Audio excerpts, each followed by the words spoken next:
Thanks very much for coming today to this really important conversation. The wages of valor, economic and employment challenges facing America's veterans. It's just been an absolute honor to be a part of this effort, which has expanded. Volunteers of America has been providing for this community since the post-Civil War era, going back to our roots. Currently, just within our homeless programs, we serve over 40,000 veterans across the country, which is a pretty prolific number. With that said, I would like to introduce a close colleague, a good friend, who comes here from USC. USC, as many of you know, worked with us to put together a study on the barriers, financial barriers and employment barriers for veterans. And this was done in record time. It's a high quality study. You have access to the full study. Also, we have the executive summary around for folks to look at. USC, in my opinion, is the academic leader in this space. And it is Anthony Hassan, who's here with us today, who really has led that as the director for the Center for Intervention and Research for Veterans and Military Families, as well as the director of the Military Social Work Program. Anthony, I'm just going to have to say a few things about you here. Anthony is a retired Air Force officer, spent the past 25 years as a leader and innovator in the field of military social work. Among his many accomplishments, he was previously the director of the Master's Degree Program in Counseling and Leadership at the United States Air Force Academy. During Operation Iraqi Freedom, Anthony served on the 1st Air Force Combat Stress Control and Prevention Team embedded within an Army unit. He is currently the chair of a task force for the mayor in Los Angeles. Anthony, it's a real great honor to have you here with us. Thank you. Good morning. It is morning, right? It is. I just flew in on the red eye, and I will only do it for my friend, by the way. So thank you for having me. Thank you, Volunteers of America, for all you do. We love being a partner with you, not only in Los Angeles, but across the United States and all your organizations and your affiliates. Our Center for Innovation and Research on Veterans and Military Families is really designed to make sure that when veterans come home, that they have a smooth transition. We try to get ahead of this upstream, early intervention strategies. We use our research to help drive our curriculum and education and training, which also then improves the capacity in our community to meet the needs of veterans and their families. If we're looking at our community, we're studying the community to find gaps and find ways that we can better serve them, how philanthropy can invest more accurately and more pinpointed, where we can take the programs and deliver them in the right place at the right time. We just don't do things, we do things very deliberately so that veterans have a smooth transition coming home. In addition to that, we've grown the Military Social Work Program, which is the largest military social work program in the country, where we've graduated over 830 social workers with a specialization in military. And I'm proud to say 25% of those are veterans or spouses of veterans. That's a multiplier effect that we're very, very proud of. You know, military social work wasn't talked about in our textbooks until 2007, and in 2009, the School of Social Work at USC launched the first ever specialization. So we're changing the field. We're getting people to understand that to engage veterans, you need to engage them in a culturally competent and clinically competent manner so that when they come to see you, they'll come back again. Veterans have a difficult time going to mental health. I know as a mental health officer, and so if they can't engage with you on the first session, there's a chance they're not coming back, and we just can't afford that to happen. While we're here today, why are we here today? We're here today to talk about the economic and employment challenges that veterans face when they return home. We've conducted numerous studies, 2 in particular, one in Los Angeles, one in Orange County, and one soon to be in Chicago, where we're finding 8 out of 10 veterans arrive in their hometown without a job. Who leaves a job without having another job? These, along with the other challenges that you're going to hear about today, really set our veterans up in a place that's going to cause this transition to be a little bit more bumpy than they had anticipated. You know, I remember when I was a young Army guy, before I went Air Force. By the way, Air Force was a much better time in the service, you know. 11 years in the Army, 14 years in the Air Force. My worst day in the Air Force was my best in the Army, by the way. But anyway, I was a young guy. I was with artillery units, and I was a radio operator. And in 1985, I was going to get out. And I said, well, I better take 30 days leave and see what it's like. Can I get a job? I was so scared and paralyzed. I didn't know how to even look for a job. I didn't have a resume. What am I going to tell you as a radio operator who hung around with artillery guys? What kind of job did I even want? Who was I? I was 17 years old when I joined. I never had a real job. And so I tell you that just to get you to think about when we talk about identity, it is who we are and how do you become this other person, this civilian identity. There's a book, an old book called Boys in the Barracks, written about the Vietnam veterans who came home. And the culture in our military is much the same in that on the base, we're one family. We don't typically go 5 miles outside of the base for much. And so for us to expect veterans to have a relationship and understanding of a community would be false. And today it's the same. When I was leading troops, if they were hanging around with a civilian, I was thinking two things. One, they weren't committed to the mission, or two, they were doing drugs. Why I say that is because there is a different mentality. And so when you shift from that community to this community, it's not easy. And you'll hear that veterans are doing great. But there are some veterans that aren't doing so well. And there are some veterans who are going to go back and forth for a little bit. But it's all of our jobs is to help those going back and forth kind of get on that right path. And so today the panelists are going to share with you their ideas, their recommendations, and going forward, what we all can do collectively to make our veterans transition and their families a better one. So thank you for allowing me to talk with you for a few minutes. I'm going to turn it over to this wonderful panel who are going to tell you much more about the report, the strategies, and the things that we found in the study that we're going to be able to use to make things better. So thank you. Thanks, Anthony. And to reiterate, there is a report that was conducted, put together by USC, and you should take a copy and read it. It's a really nice report. So it's a real honor for me to introduce our moderator today. David Gregory was here 4 years ago for our first panel on veteran-related issues. David, once again, thank you. I'll have to say a few things about you real quick. As many of you know, David Gregory is a veteran in terms of experience, political journalist, best known for his work as moderator of NBC's Meet the Press. From 2008 to 2014, Gregory was named one of Washington's 50 best and most influential journalists by Washingtonian magazine for his tough questioning of presidents, congressmen, and other D.C. movers and shakers and panelists.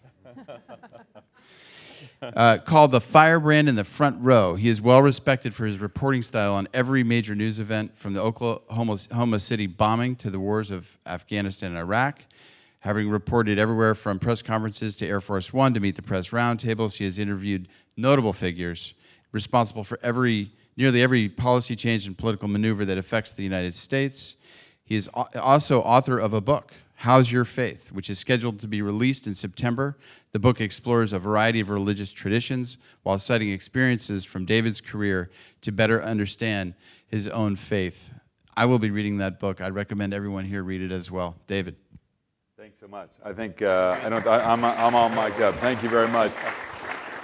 Thanks, everybody. Thank you for being here. To our veterans and spouses who are in the audience, thank you for your service.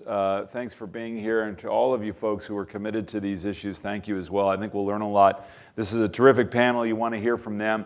I think, as was said, the real thrust here is to understand two things. What are the challenges that are facing our veterans coming home, to getting back into the workforce, to beginning a career outside of the military?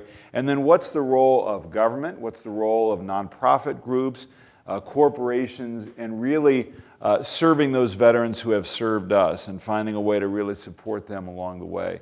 Let me introduce the panel today who's going to be guiding us through all of this. We have, first of all, to my left, Robert Gordon. Rob is a retired Army colonel and president of Be the Change, a leading national social impact organization. One of its signature campaigns, the Got Your Six initiative, works with media, celebrities, the entertainment industry to change public perceptions about veterans.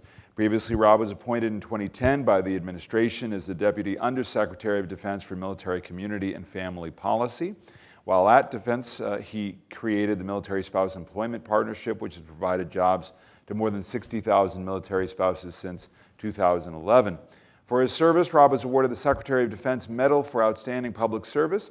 He served 26 years in the U.S. Army as an artillery officer, aide-de-camp to General Colin Powell, and head of American politics at West Point.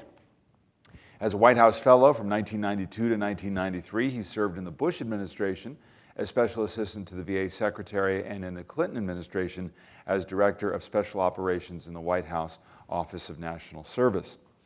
Next to Rob, to his left, Jim Zenner, Program Manager of Volunteers of America's Hollywood Veterans Center in Los Angeles. We have a lot of Angelinos, myself included. I grew up in Los Angeles, and I was surprised when I was reading these materials that basically Los Angeles was dominating this entire conversation. He's platoon leader of Volunteers of America's Battle Buddy Bridge Veteran Peer Program. Jim joined the Army after the Iraq invasion in 2003, leaving his job as a restaurant manager to serve his country and seek higher education. Upon enlisting in the Army as an intelligence analyst, he was deployed in support of Operation Iraqi Freedom from June 2006 until September 2007. He and his family left active duty in 2008 and moved to Southern California.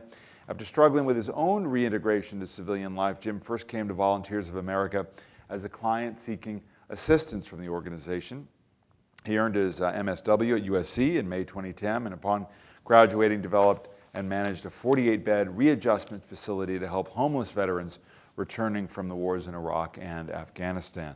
The main focus of the facility is to assist veterans to advance their education or enter the workforce while pursuing benefits. Under Jim's leadership, the Hollywood Veterans Center has helped approximately 300 veterans since opening in 2013. In addition to managing the Hollywood Center, Jim is also the platoon leader for the Battle Buddy Bridge program, which trains veterans as community resource navigators and peer advocates for fellow veterans in need of assistance in LA County. Next to Jim, Sara Kintzle.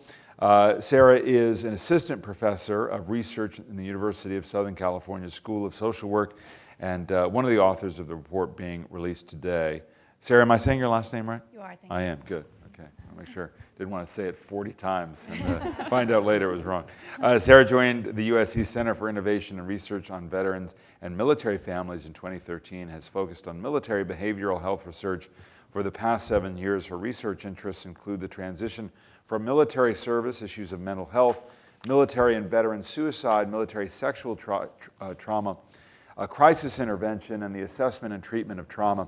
Sara's most recent efforts in research include a study funded by the Defense Department to test the efficacy of virtual training for military behavioral health providers, the Los Angeles County Veteran Study, and the Orange County Veteran Study. She currently serves on the editorial boards for military behavioral health and traumatology.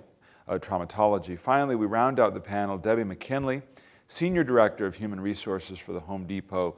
In this role, she oversees HR programs for the company, which employs more than 35,000 veterans. So the company's got a real commitment in this area. Debbie began her career with the Home Depot in 2002 as a store manager in South Carolina, and has since grown with the company, serving in a variety of management positions around the country before moving to the company's headquarters in Atlanta. Prior to joining Home Depot, she served on active duty for 9 years in the U.S. Marine Corps as an aviation supply officer. While with the Home Depot, she continued to serve as a reservist, retiring as a major in 2014. On active duty, she deployed to the Mediterranean theater to locations throughout Europe, Israel, and North Africa. Thank you all for being here.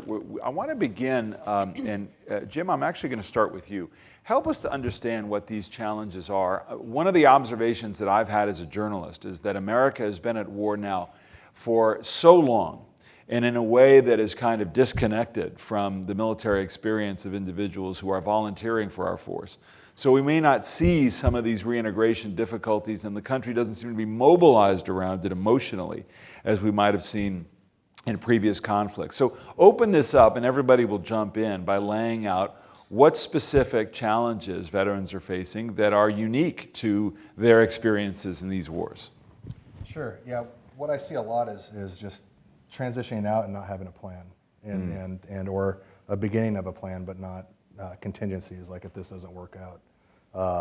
I work with a lot of veterans who also kind of find themselves lost. Some other issues also is once in the workforce, communicating on a civilian level. You know, having stressful encounters with other people at work and not able to communicate in a way that's civilian friendly, so to speak. Those are some of the major. Why don't we start with that? That issue, Rob, is interesting to me, the idea that, you know, because there are a lot of veterans who are volunteering, maybe they're in the officer corps, who have a set of experiences that make them particularly well suited for leadership, for teamwork, for perspective on what constitutes stress or a bad day. When most people are overwhelmed, a lot of our fighting men and women say, you know, get a grip. Good point. So those are perhaps the strengths. Yes. But this identity piece can really be troubling too. Can you explain that further? Yeah, good point. It gets back to what Dr. Hassan talked about. Most veterans are great. They are. We have 21.9 million veterans in this country. It is a trimodal distribution set, of course. They've experienced different wars. Right. They are civic assets. There's a report, in fact, Julia Tuvold is over there from Gotcha 6, who's the author of a new report on civic health. And our veterans contribute greatly to their communities, first of all. They vote more. They're more apt to meet their neighbor. They join civic organizations. So you're right about that. But this war has been different. Longest war ever for the United States. Right. First of all. Are you distinguishing between Afghanistan and Iraq? Are the experiences In different? general, but it's gotten worse just because of the multiple deployments. We reconfigured the military action in the 1970s. People don't know this. So that not only would the active duty go to war, but you notice Reserve went to war and National Guard. That was so Americans would know somebody in general from their communities who'd go to war.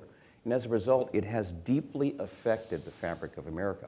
A long war, multiple deployments. So by dint of all of that, the reintegration piece is much more challenging because again and again and again, they've been overseas fighting these wars repeatedly. And as a result, you do have these problems of reintegration. So Sara, one of the issues is that they don't have an opportunity to leave the military and start anew. They might be going back multiple times, so there's a start and a stop, and they're not really sure, you know, when that transition begins. I think not only that, but they also, they need a break. Once they finally do, they go back and forth from deployments. There's lots of transitions within the military, and then you have a very strong transition when you leave. And the problem with employment is that it's very complicated. There are lots of different issues that go into finding employment and that may impede that process, whether it's substance abuse or mental health issues, this identity issue we're talking about, difficulty translating skills. It's the way those all connect and the relationships between them and the way they compound on one another. And it's why you can't just take one of those things and try to work on that and see improvements in employment. You have to look at it holistically. And the mental health piece is probably, we really need to spend time on in a way where we have veterans who have got some real challenges that may not be apparent to meet them and to spend time with them. Absolutely.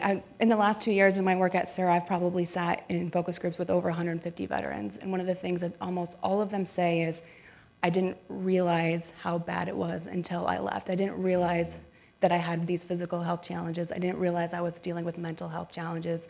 Until I got out, I had a chance to take a break and take a breath, and then kind of everything hits me at once. And then they're trying to transition, they're trying to find employment, and all of that thing kind of overwhelms them. Jim, can you talk a little bit to that as well? I mean, having experienced, I think, some of that, can you just help us understand that a bit better? Is there something particular to these wars, to the deployments, that you think is heightening that for veterans in this era? Sure. Yeah, I think the training schedules, the op tempo is so high, operation tempo. You know, when you're in, you're not just, you know, a 12-month deployment, 7-month deployment. You have lots of training buildups. So you're constantly gone from your family. You're not paying attention to yourself. You're really just focused on the mission. And that's part of being in the military. And I think that kind of leads to some of that disconnect that you don't really get back into touch with until you actually leave the military, like Sara was saying. And Rob, there's an aspect, and I want to get to Debbie in just a minute, but I'm still focused on the identity piece. We've seen this in some of the good work that's been done in the arts about capturing some of our soldiers' stories, I think, about American Sniper. But multiple deployments and a kind of adrenaline rush and identity piece that becomes about just getting back, especially if you're seeing combat, getting back over and over again, that piece tends to dominate your identity than perhaps what you've left behind. Good question. Most of our military actually lives in the civilian community, about 70 to 80% actually, and not on military installations. Those changes were also made in the 70s and 80s. So I think there is a double identity, oftentimes, that our veterans try to deconflict. It's that piece of being at war multiple times, but then coming home. You saw that in American Sniper, you know, going back and forth, toggling, and then figuring out how to meld those two together. And it's the strength of programs like yours who address this sense of identity. There are two identities, really.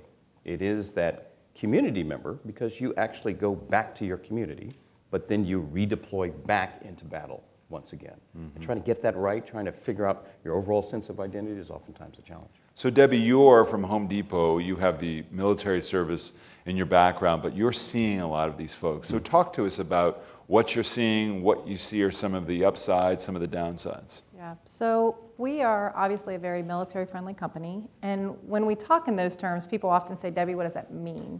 As someone who transitioned straight off of active duty myself, I would tell you, oddly enough, the camaraderie, though it takes you a while to really compare the two, it's not too dissimilar. The trust you develop within a store, it becomes like a family. The values that our company lives by in supporting veterans, you start to realize that there's a common cause and there's a common outcome, goal that you're trying to achieve. It's of course not similar to, you know, achieving the mission in the Marine Corps or the Army or whichever service, but we value our veterans because of their sense of teamwork, their sense of problem solving, and obviously every single customer that walks into a Home Depot, first question we like to ask is, you know, what can we help you find today? So we are problem solvers, and we try to connect that problem solving and teamwork with our veterans. We do see struggles with our veterans around just translating their skills. So many folks come to us when they think, okay, Home Depot is a cool place to shop, can I work there? Trying to make folks understand, don't be scared of corporate America. As a military member, sometimes the other side looks really scary. Once you get inside corporate America, you realize that you've got a lot of skills that do translate. So we have a military skills translator on our careers site that's open to the whole public. Anybody can use it. Any military member, whether you want to work for Home Depot or not, it's our commitment to transitioning military members. Funny enough, I pulled it up this morning just to test it, and I put in my military occupational specialty just to see. I've been with Home Depot now 12 years. And a couple of things that came up, I thought, wow, I should put that on my resume. I didn't realize. But we just don't think of it. We think of our leadership skills and mission accomplishment. And funny, what employers out there are hiring for is the very skill set that we overlook, the logistics. But so who are you seeing that you think is, you want to recruit, and they're not ready? Who are they? What groups of veterans are we talking about? And what are they presenting with that makes you reluctant? So what's interesting is we want every level. What's interesting in our company is we have cashiers, we have store managers, we have district managers. One of our division presidents, there's only 3 in the company, he's a Marine. He was a Lance Corporal more than once in his career in the in the Marine Corps, and now he's extremely successful at the Home Depot. So it's a culture where anyone can succeed. And I would tell you many, many employers feel that way. So we're looking for the transitioning NCO, the transitioning young military member, we're looking for the junior officers, we're looking for the staff NCOs. They fit at different levels of the organization. What's hard, and I probably look at 10 resumes a week where the folks feel like they need to get hired for their leadership skills. In the corporate world, you'll get promoted based on your leadership skills. You'll get hired for what skills you bring that company. And I just feel like maybe corporate America and the employers don't have that voice in the transitioning program. We're not necessarily providing our military members that advice. You can talk about leadership in the interview, but your resume really needs to be around those core skills that you've developed in your time in the service. And Sara, pick up on this. What are groups of veterans that tend to be, that are having a particularly difficult time, and why? I think one group, particularly that came out of the research, is we interviewed service providers from VOA, people who are actually working from this really hard to employ group. And they would be in what, long-term unemployed? Right. Homeless, long-term unemployed, chronic unemployment. And what they felt is a big group was of people who just weren't quite ready to address their issues. So they may have been dealing with physical or mental health issues, and they were in VOA programs, but they just weren't quite ready to take the steps they needed to do to address it. But they need employment to work, so they're kind of in limbo there. I see that's a very particular group. Jim, how do some of the corporations start working with nonprofit groups, community groups, to bridge that gap a little bit, to say, look, we'd like to take a chance, but here's somebody who's presenting, frankly, is really unstable, and how do we, it's so easy for somebody like that to fall through. Sure. Yeah, I think supportive, like internships, I don't know what to call it, but just giving veterans a chance to see, like developing some kind of program that isn't a liability for them, so they're not hesitant, but just to kind of see what kind of skills veterans can bring to the workforce. Yeah, just a little bit about me. I came to VOA, as you were mentioning, as a client. Yeah. I literally got hired out of a VOA program. I was given an empty building and said, make this work. It's supposed to be a 48-bed readjustment facility. And what that did for me is it literally changed my life around. We trust you. We believe in you. You can make this happen. And what was going on for you? What was hard at that, before you got that opportunity? Where was the readjustment difficulty? Yeah, I got back from Iraq. I had a pretty calm deployment, but my dad was really my mentor. He was a Vietnam veteran. Just talking to him about, like, hey, is this normally how it's like, and had that support. And 6 months later, he actually passed away unexpectedly. And that's kind of when things kind of started falling apart for me. And yeah, I didn't feel like I could connect to anybody. And that was a really big problem because, my wife and I, once we made the transition down to Southern California, it's stressful. Didn't know how to deal with it, kind of blamed everything on her, typical kind of stuff. And I just really didn't have that support. So that's kind of where I started. And VOA knew all that about me. Like, this guy's diagnosed with PTSD. This guy's, got this problem, got that problem. The police have been called on, at his house, and here's an empty building. So to have employers take that leap of faith in you, it just makes you want to work that much harder. That's my experience. Yeah. Right, Rob. Yeah, I would say, though, I just want to make sure, that the audience hears that most veterans are workforce ready now. Most veterans in the country, they're not unstable at the end of the day. They've, come out of many years of war, and for those who do need help, having programs, and the report that Dr. Hassan's team is excellent around that, is essential.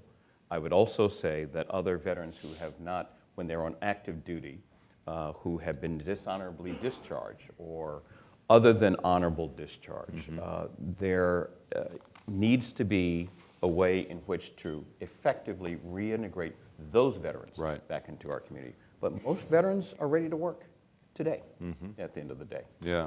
Sara, pick up on the point about those who have been dishonorably discharged or who have some kind of criminal record. What are the challenges there, and how are they starting to be met?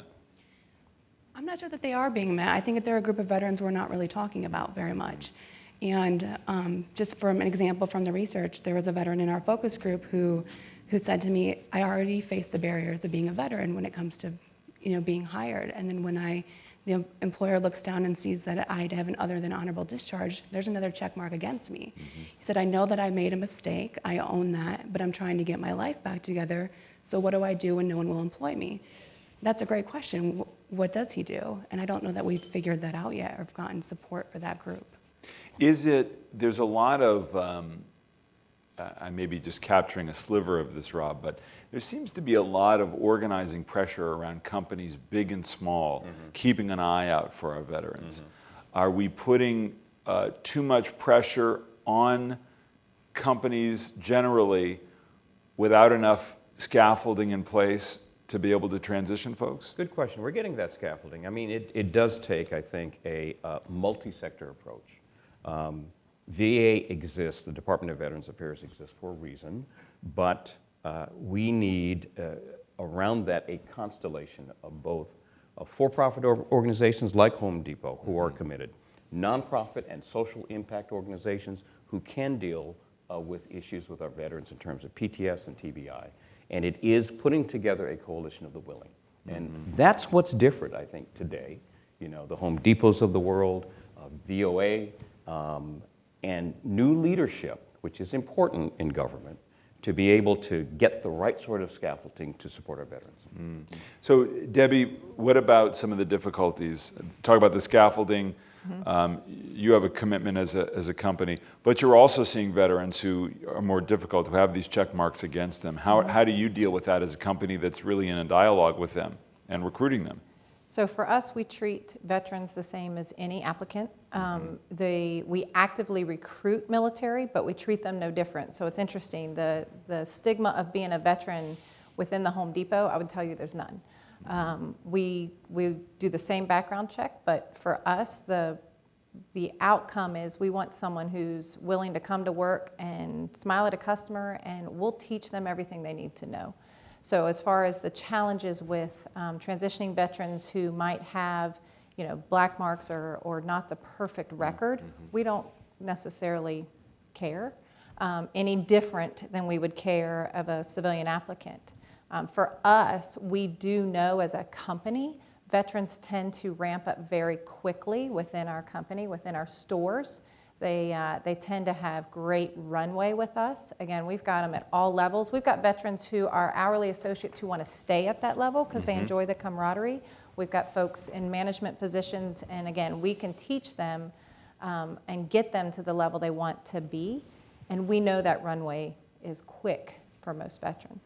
If I can follow up on that, I think what the strength of Home Depot is that you actually, you hire veterans. So if I'm a veteran and I'm transitioning and I'm coming into that environment, there's other veterans there who can say, this is the culture of this organization. Here's how it's different than what we did in the military, and can kind of walk someone through that. But there's a lot of veterans who are going into organizations who they might be the only veteran and don't have someone there who can relate to that. A good point. Debbie and I were talking earlier. You know, Home Depot has something, what I call throw weight. Starbucks has the same thing. Spread throughout the country, all 50 states. What did you call it, throw weight? Throw weight, right. Spread throughout the country, all Yeah. 50 states. Best practices then in a Home Depot in one state can be actually disseminated Yeah. to other Home Depots in other states. And that's a great strength, I think, of programs who are veterans focused. And Jim, the idea of this training that's necessary, a kind of civilian training, how pronounced was that for you? What do you see in some of the other veterans that you're serving in terms of, we talked about identity, we talked about other transitional issues, but the idea of using a skill set or having a kind of personality that's adaptable to the civilian world? Sure, yeah, my experience, I was actually pretty impressed with my experience coming back. I got back September of 2007. Shortly after, we got put in an auditorium and approached by 3 people who didn't address themselves as mental health specialists. But working on my undergrad in psychology, I kind of knew what they were getting at. But they just talked about symptoms. They said, here's a phone number. If you call us, your chain of command isn't going to find out about it. I thought that was an ingenious way to reach out.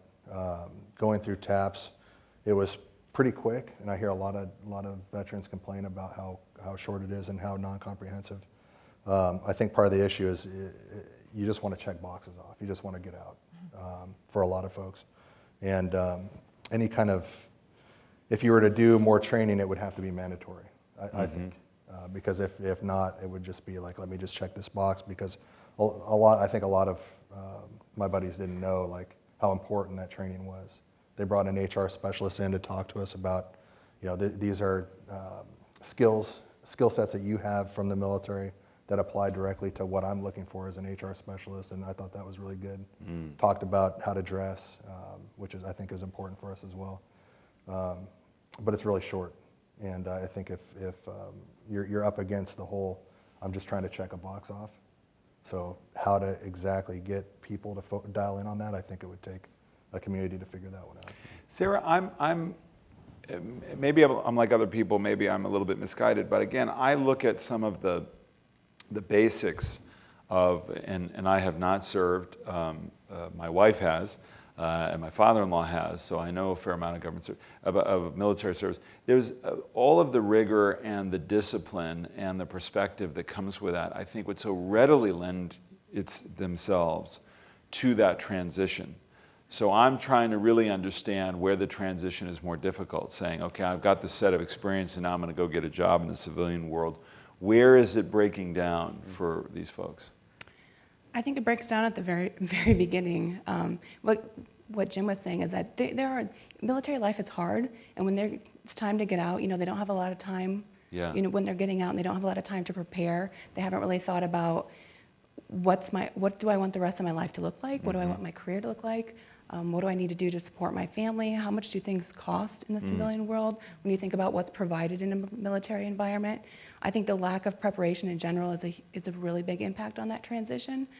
And it's true that most veterans figure it out, but I think it takes longer than it should, and it doesn't mean just because And veterans... is there something, for anybody, is there something different about where we are today in this experience than it has been for past conflicts for the veteran? Good question. We went through this in the 1990s, same sort of thing. Society moves, first of all.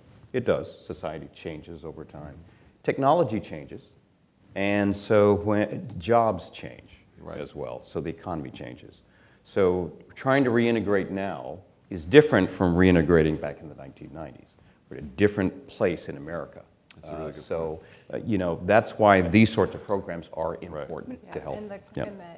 From all ages, but it did happen in the 90s as well, all military members, a lot of us go in young. It's your first job either out of college or out of high school, so your experiences with the civilian workforce, you just simply don't have them. So that fear of what you don't know, and again, cost is a big one. How do I negotiate salary? How do I interview? What does that look like? These are all completely unknowns. And what's interesting to me with the TAPS program and the transitions program, I remember how quick it was for me.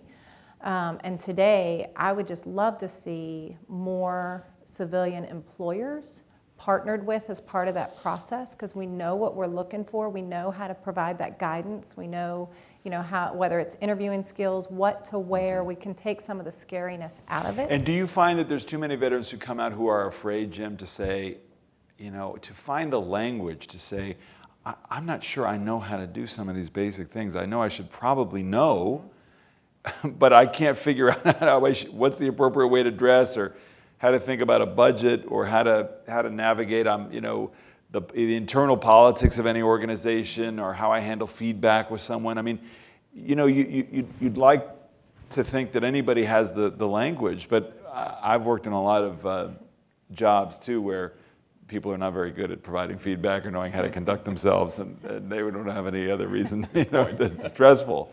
So what is it that makes them just have a hard time speaking up and asking the right questions? Well, I think it has to do a lot with the military culture. There's a saying, fake it till you make it. Yeah. A way to get promoted on the enlisted side is to go in front of boards. And when you go to those boards, you don't say, I don't know. Yeah. It's like you just try to fake it until you make it through. False confidence is better than no confidence. Also, just a lot of, I think the service members transitioning out are junior enlisted. So you're not exactly always speaking your mind freely. And it just takes a little bit of time to kind of undo some of that, the military culture. But I think that's a reason why we're not, and plus it's hard to get vulnerable, to be honest.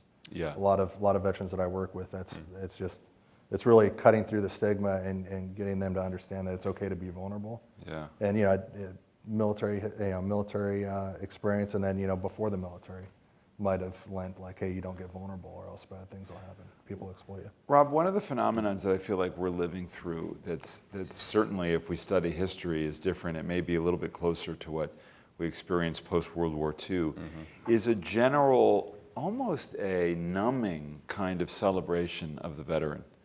Every sports game, you're up at a certain time, and it's celebration of the veterans. And it's all positive as far as I can tell, except to the extent that it becomes numbing in and of itself, that you stop thinking about what you're doing and it becomes a kind of an automatic key. Good point. But we are living at a point where service is so valued, despite how divisive the policies have been in these two wars. That's so much different from the Vietnam era experience. Yeah. Good point. You'll hear a lot of mixed views on thank you for your service. Yeah.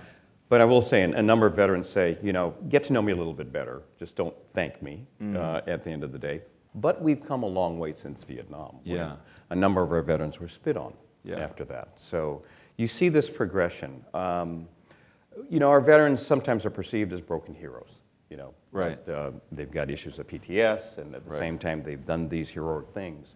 When a lot of veterans want to be seen as human beings who are contributing and getting along with their lives. Right. And we've got to help make that transition. I'm Colonel Rob Gordon, but I'm Rob Gordon. I am. Love to fish, drive cars. I love to do all that stuff too. And so our veterans are multifaceted people and shouldn't just wear the mantle of the military. Yeah. So what is that civilian transition? How is it best done? And what's the role of government, which has built up more scaffolding around and, of course, has also attracted a lot of controversy for failing veterans, too. What's the role there to getting them really ready for civilian life? Yeah, I think, well, Bob McDonnell, you know, Secretary of Veterans Affairs, is trying to do some innovative things at the end of the day. I see Elisa Vassanite out here, who heads our Women's Veterans Division in Veterans Affairs. You know, helping with transition, first of all, both DOD, Department of Defense, Department of Labor, Veterans Employment and Training Services, and VA. They have a role in terms of effective transition. And services and benefits. We do provide our veterans and military community member services and benefits.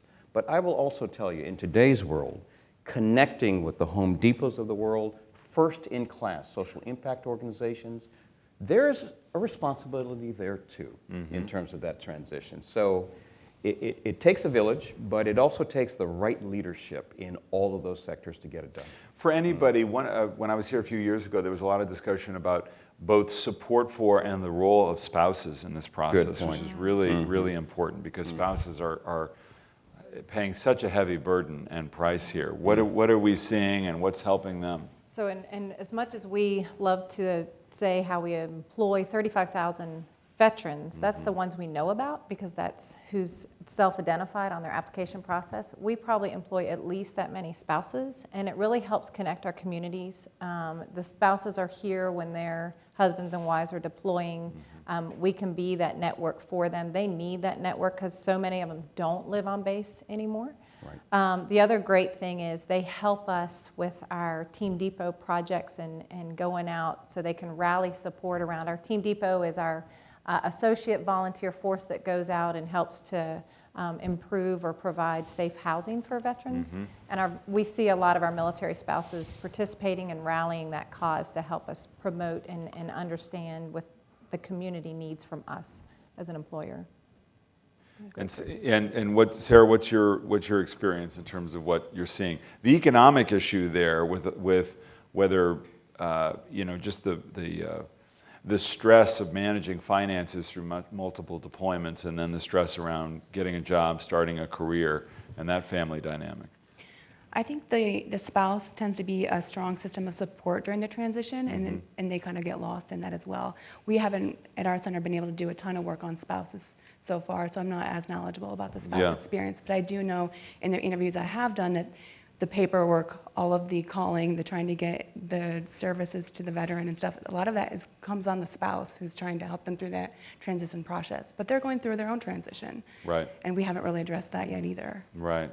Jim, what have you seen? You've had some experience with that yourself? Yeah, I think, you know, I think my wife was trying to figure out a lot of things as I was trying to figure out a lot of things, and I think it's extremely difficult on her, especially kind of with what I was going through at the very beginning. I've also I've worked with veterans whose spouse are very supportive and seen how much of a huge support it was for him. And I've also I more than often see where the spouse or the girlfriend is not a supportive person in that person's life, and that can be an exacerbator. So it really can go both ways, and I think investing resources into the spouse and the family improves the life of the veteran. Right. Dramatically. And in your group, for instance, do you have a veteran and a spouse coming in together, seeking this work together? In my capacity, there's a limit of confidentiality, so we can't bring spouses into the program to actually work with. But we do partner with local nonprofits to provide that service, and that can be very helpful. I've seen it be very helpful for veterans to get their spouse some support as well. Yeah. Rob, talk about that. Just talk about the stress that you've seen from your perspective. Yeah, well, you know, our spouses are bedrock of our military community. As Debbie said, the spouses are the ones who establish that social sort of network while the service member is deployed. And then the transition occurs, and heretofore had not included the spouse during transition. So that's something that the federal agencies are trying to get right now, to be more inclusive of the spouse. Yet, as I said before, we've got to ensure that the spouse is prepared for that transition through programs that the spouse can take in terms of education and jobs before the active duty service member leaves the military as well. Right. So, but we're it needs to working, start I mean, early. this is your point Yep. too, which is that we're in an economic climate. We are. Where it's not just one particular group of veterans, but it's a much larger workforce that is Yes. struggling to reinvent, to retrain, to re-identify themselves.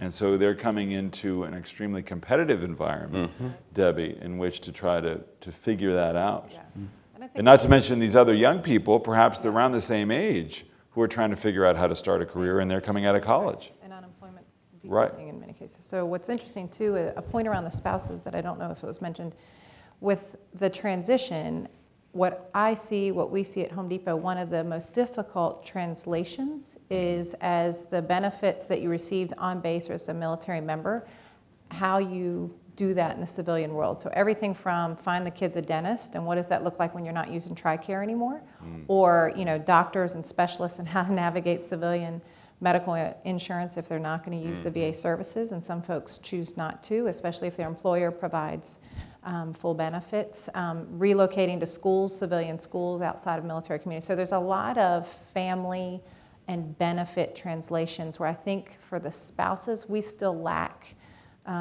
across the board assistance for them. And again, that could be a joint venture between some of the nonprofits, TAPS, us, the corporations. I think we could do a better job for the spouses. Sara, do you find the military communities, particularly off base, are as strong as they were in decades past, as really being self-sustaining, helping each other, mentoring each other? You know, I know when my father-in-law was at sea for 6 months at a time, they were living in, outside Groton, Connecticut and so forth, and these were, pretty tight-knit communities. I think they are tight-knit communities, but once they transition, I think they have a hard time finding each other. You leave the military and you've had this community and you move to a new community, and then, where's the network of people who have served that you could bond with? It's hard to find each other. I think when they do find each other, particularly at VOA, we still have very strong bonds between the people who are getting those services, and then that support is really essential to them working through things, but I think it's just hard to find that. Jim, is there also an issue, I don't know, maybe you have a perspective on it. The one thing about the media age, I've been thinking more generally about how the military, how the war on terror generally has been portrayed in books and films, and it's now a vast body of work. And a lot of our military figures are celebrated. There are some really notorious incidents that are also becoming infamous. But we do have different tiers. We tend to think about, whether J.P. Morgan going out of its way to hire veterans, or I know when I was at NBC, and Comcast has a few very high up figures who were SEALs and so forth who would reach the highest levels. There are different levels in the military. I mean, there are senior officer levels, there are extraordinarily highly educated and accomplished veterans who are coming out and can be celebrated in leadership positions. And there are frankly a lot of undereducated folks in our military who are coming out who are just going to struggle probably no matter what. Do we understand those various levels well enough, do you think? I don't hear a lot of talk about it, to Yeah. be honest. And I don't have enough information to really speak on it in length.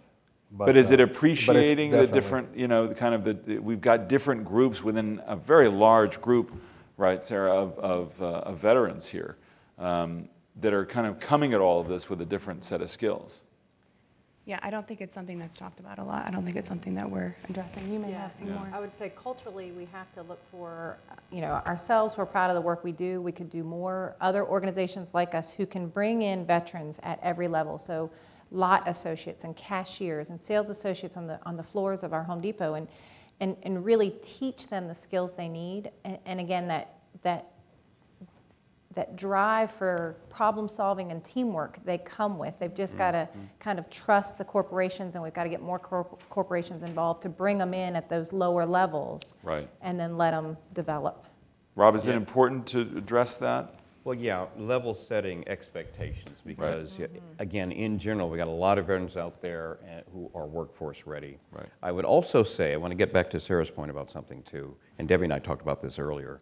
This whole notion of veteran helping veteran is important, but at the end of the day, our community needs to expand beyond that, their relationships.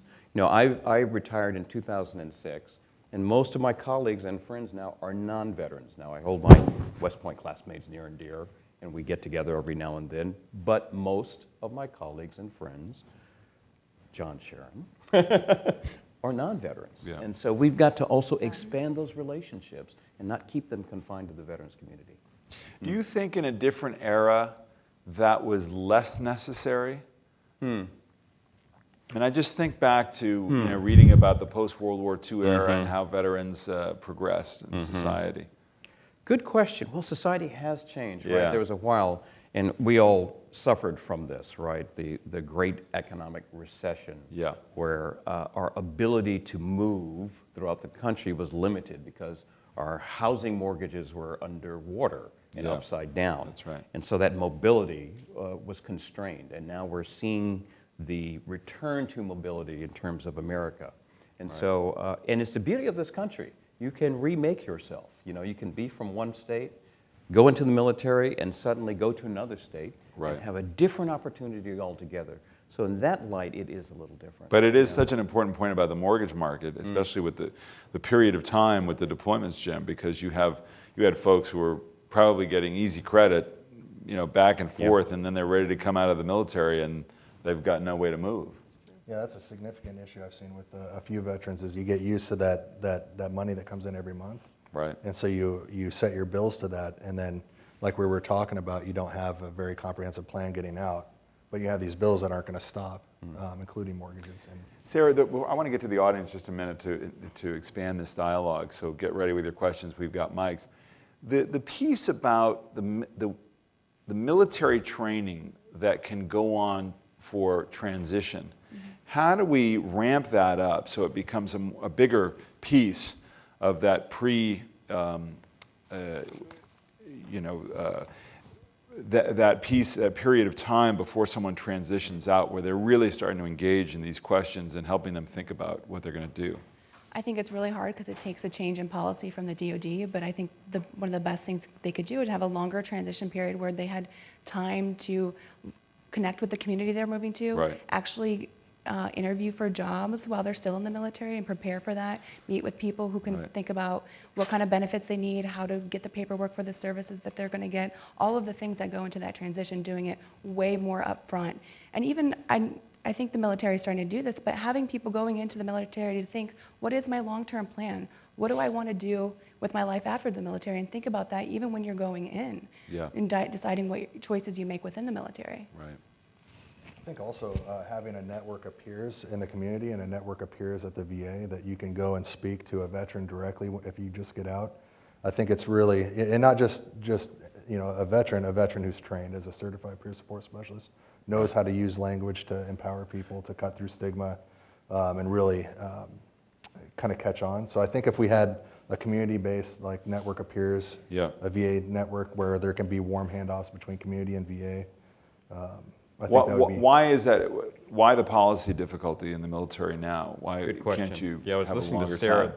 You know, there's a double-edged sword here that the military deals with, quite frankly. And I want to be honest and frank. The military also wants to keep the best and the brightest. Yeah. So if you start preparing people for transition too early, Yeah. and you want to re-enlist, you know, your best Sure. and brightest, that is a balancing act that the military, quite frankly, needs to figure out. Yeah. But all that said, I think we could move up, basically, the transition piece to have our active duty service members and their families at least thinking about alternatives. You know, Right. for those who decide to move on and back into civilian life, better preparing them to do so is essential. What happens, Debbie, when, you know, we just tend to be a forgetful people. And so there's still a lot of momentum around, enthusiasm around serving those who have served us. But as as we disengage from Afghanistan even more fully, whatever the future may hold, which may be actually more perilous and cause more commitment of troops, how difficult is it to sustain this commitment? So I think what's interesting is what we see is our folks who have never served in the military or maybe even don't have exposure to military members. When we combine the veteran efforts, the spouses, the efforts we do with our foundation, and we go out into the community to serve veterans, the feedback we get, we do an associate survey every year of every employee of the Home Depot, and our number one piece of feedback that we get on why I'm proud to work for the Home Depot is that community service piece. And what we see is if we as a company champion that and they go out on their own time, it's their days off, and they help redo, whether it's a VA center or a veteran's home, a transitioning facility. Our associates, especially the non-veteran associates, tell us that it feels so good to serve. So I think it's very interesting to watch kind of the psychology around the service piece. And not only are we supporting veterans in that service, but we're giving our non-veterans an opportunity to serve, which creates a self-fulfilling prophecy.